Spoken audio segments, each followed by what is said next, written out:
Best politics is right action. मैं ऐसा नहीं कह रहा हूं कि आपकी आइडियोलॉजी नहीं होनी चाहिए, बिल्कुल होनी चाहिए, लेकिन आइडियोलॉजी के नाम पे आपको अपनी ऑब्जेक्टिविटी खोने की जरूरत नहीं है।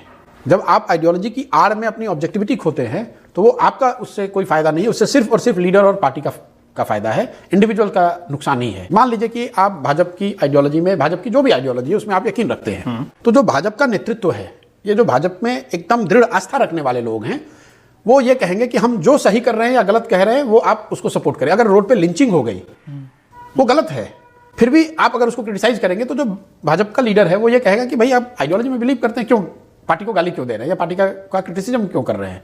वो मैं कह रहा हूं, अगर आप कम्युनिज्म में बिलीव करते हैं बिल्कुल कीजिए, लेकिन do not let your that idea of communism blur your objectivity. अगर कम्युनिस्ट ने आपकी कम्युनिस्ट विचारधारा में आपकी आस्था है, आप उनके सपोर्टर हैं, तो ये लीडर्स को या पार्टी को सूट करता है कि आप इतने अंधभक्त हो जाए उस आइडियोलॉजी में कि आपकी ऑब्जेक्टिविटी चली जाए, जहां आपको सही और गलत की पहचान ना रह जाए। कहीं ना कहीं जो देश का यूथ है उसको ये समझना चाहिए, please have ideology but do not let the ideology intoxicate your objectivity. जो सही है वो सही है, जो गलत है वो गलत है, वो आपकी आइडियोलॉजी से मेल खाता हो या ना खाता हो। अगर मेरी आइडियोलॉजी जिसको मैं फॉलो करता हूं उसमें भी कुछ गलत है तो मेरी ऑब्जेक्टिविटी ऐसी होनी चाहिए, मेरी अंतरात्मा जब तक जिंदा है, मेरी ऑब्जेक्टिविटी जिंदा है, तो I should be able to call it कि भाई ये गलत हो रहा है।